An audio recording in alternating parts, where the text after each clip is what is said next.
एक बार कबीर साहिब जी अपने गुरु रामानंद जी के साथ एक भंडारे में गए हुए थे। वहाँ पहले सत्संग हो रहा था जिसमें बताया जा रहा था कि भगवान हो तो राम जैसे हो, जिन्होंने कभी ऊंच नीच नहीं देखी। भीलनी शूद्र के झूठे बेर भी भक्ति भाव से हंस हंस कर खाए। प्रवचनों के बाद भंडारा शुरू हुआ।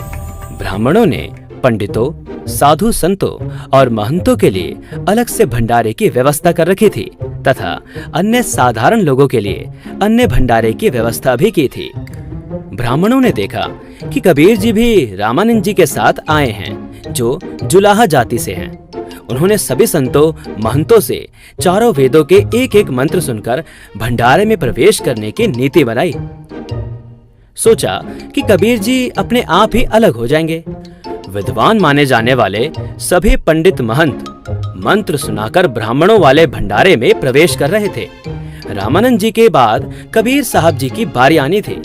ब्राह्मणों ने कहा, कबीर जी, इस भंडारे में वे ही विद्वान भंडारा करेंगे जो चारों वेदों के एक एक मंत्र सुना देंगे। भाई मैं तो अनपढ़ हूँ, मुझे कहाँ वेदों के मंत्र पढ़ने आते हैं। जहाँ भंडारा चल रहा था वहाँ से थोड़ी ही दूर पर एक भैंसा खड़ा था। कबीर साहब ने उस भैंसे को आवाज देकर बुलाया, अरे भैंसा राम, भाई जरा नजदीक तो आना। भैंसा दौड़कर भंडारे के सामने आ गया। कबीर साहब ने अपना हाथ भैंसे पर रखा और कहा कि भैंसा राम, इन्हें वेदों के मंत्र सुनाओ भाई। भैंसे ने चारों वेदों से एक एक मंत्र सुना दिए। ऋषि मणाया, ऋषिकृत, सवृषा, सहस्रता, तिथः, पद्भिः कवीनां, तृतीयं धाम महिषा, सिशासन्त सोमः, विराजमानो राजितस्तु। अर्थात कबीर देव शिशु रूप धारण कर लेता है, लीला करता हुआ बड़ा होता है।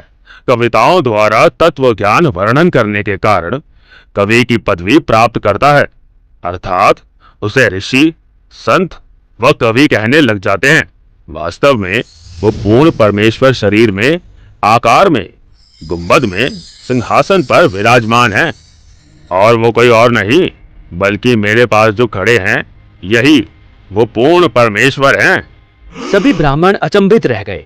कबीर साहब ने कहा, लो भाई, भैंसा राम ने मंत्र सुना दिए। भैंसा राम, जाओ और विद्वानों के साथ बैठकर भंडारा करो। मैं तो साधारण लोगों के साथ ही भंडारा कर लूंगा। ये लीला देखकर उपस्थित पंडित शर्म से पानी पानी हो गए और क्षमा मांगी। परमेश्वर कबीर जी ने कहा, हे विद्वानों, आप अपने सत्संग में क्या प्रवचन कर रहे थे कि श्री रामचंद्र जी ने सबरी के झूठे बेर बड़ी रुचि रुचि खाए थे, तनिक भी भेदभाव नहीं किया और स्वयं आप लोग भेदभाव कर रहे हो। करनी तज कथनी कथ है, अज्ञानी दिन रात, पुकर जो भौंकत फिरे, सुनी सुनाई बात। सर्व विद्वान व परमात्मा चाहने वाले ब्राह्मणों ने कबीर परमेश्वर जी से दीक्षा ली।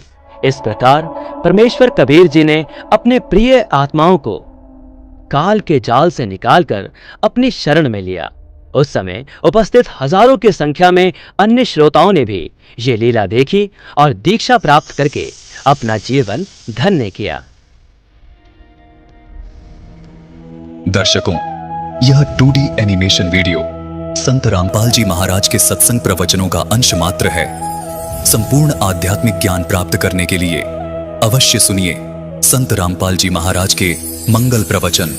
संत रामपाल जी महाराज के मंगल प्रवचन सुनने के लिए आज ही प्ले स्टोर से डाउनलोड करें संत रामपाल जी महाराज ऐप और सब्सक्राइब करें हमारा YouTube चैनल संत रामपाल जी महाराज।